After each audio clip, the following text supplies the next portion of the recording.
pretended to be deaf for 3 years just to see what people really thought of me, and it destroyed my entire family. It started junior year when I got a severe ear infection that left me temporarily deaf in both ears for 2 weeks. During those weeks, I learned to read lips and discovered something fascinating. People say horrific things when they think you can't hear them. My hearing came back, but I didn't tell anyone. The first thing I learned was that my best friend Sarah called me pathetic behind my back. While sitting right next to me at lunch, she told Jessica how exhausting it was pretending to care about my problems. "She's so needy," Sarah mouthed while I stared straight ahead. My parents were worse. At dinner, my mom would silently mouth things like, "She's falling behind in everything," to my dad. He'd nod and mouth back, "It's probably just a phase." But the real revelation came from my sister Emma. Emma was 2 years older and the golden child. Straight A's, varsity soccer, early admission to Stanford. I thought we were close.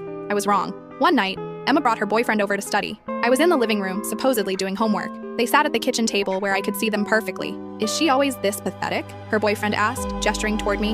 Emma laughed. "Pretty much. My parents baby her because she's the disappointment. They've basically given up on her being successful like me. Doesn't that bother you?" "Are you kidding? It makes my life easier. They expect nothing from her, everything from me." I kept my face neutral, but inside I was planning my revenge. For 3 years, I documented everything.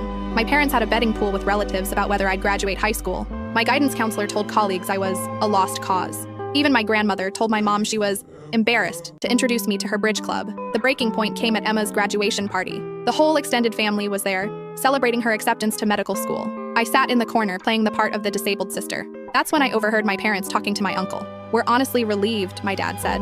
"At least one of our kids turned out normal. We can focus our college fund entirely on Emma's medical school now." My mom nodded. "The deaf one will probably qualify for disability benefits anyway. We don't have to worry about her future anymore." They were planning to abandon me financially because they thought I was disabled. I stood up, walked to the center of the room, and clapped my hands loudly. "Can everyone hear that?" I asked clearly. The room went silent. Emma's face went white. "Because I can hear everything," I continued. "Every cruel word, every whispered insult, every plan you've made behind my back for 3 years." My mother's mouth fell open. "What do you mean?"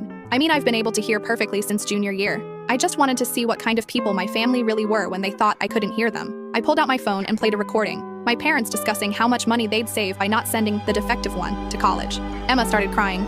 "We didn't mean—" "Yes, you did," I cut her off. I turned to my parents. "You raised me for 18 years, then wrote me off the moment you thought I had a disability." I picked up my graduation gift, a cheap bracelet they'd clearly grabbed last minute, and handed it back to my mom. "Keep this. You'll need to save money now that you only have one daughter." I walked out and never went back. 5 years later, I'm finishing my master's degree in psychology.